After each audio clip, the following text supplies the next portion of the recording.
But I've spoken to my next guest many times on the phone, but we've never eyeballed each other, and we're doing it right now. Annabel Crabb, good afternoon. How's it working out for you? It's very good indeed. I'm pretty happy. Excellent. Congratulations on special delivery. Thank you very much.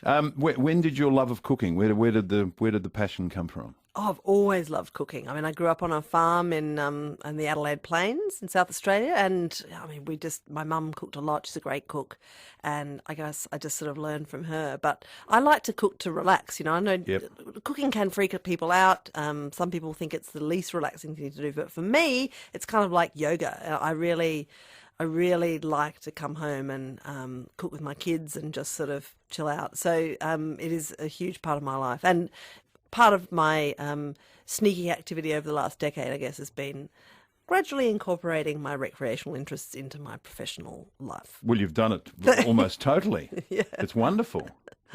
With the other day on a television segment, I said, how come Annabel hasn't, on Kitchen Cabinet, hasn't spoken with Clive Palmer? And you did. Ah, well, I didn't did. see that He tried to set me on fire. It's unforgettable. How do you do that?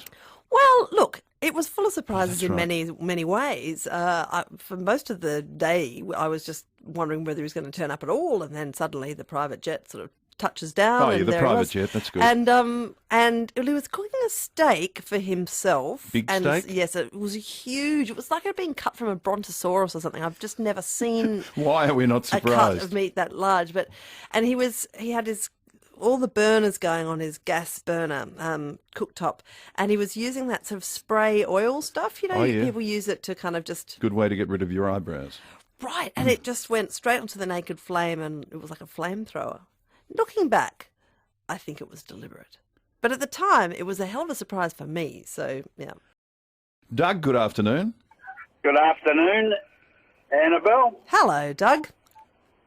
You remember when you did Bob Hawke's show, you Yep. talked about a bloke picking him up at the MCG? Oh, the greatest story. This is where he went to the MCG with all the Americans, and then they were waiting outside for the bus to take them back to the hotel. And Bob's standing there going, "Where's my bus?" And then two guys drive up in a car and say, "Bob, you're a legend." And he says, "Yeah, well, if I'm such a legend, why don't you give me a ride back to my hotel?" And these guys say, "Sure, jump in." And Hawke jumps in and hoons off, and the Americans, these dignitaries that he was with, just could not believe that a former Australian Prime Minister would just get into a car with strangers. Was he supposed to be looking after these American visitors? Oh, look at that. I think they had plenty of dignitaries to look after them. It was just it was something great about Australian politics. Anyway, sorry, Doug. And that Yes, was I do you, remember Doug. that story. Well, Annabel, I'm that guy. No. I wound the window down and said, "Bob, would you like a lift?" And he jumped in.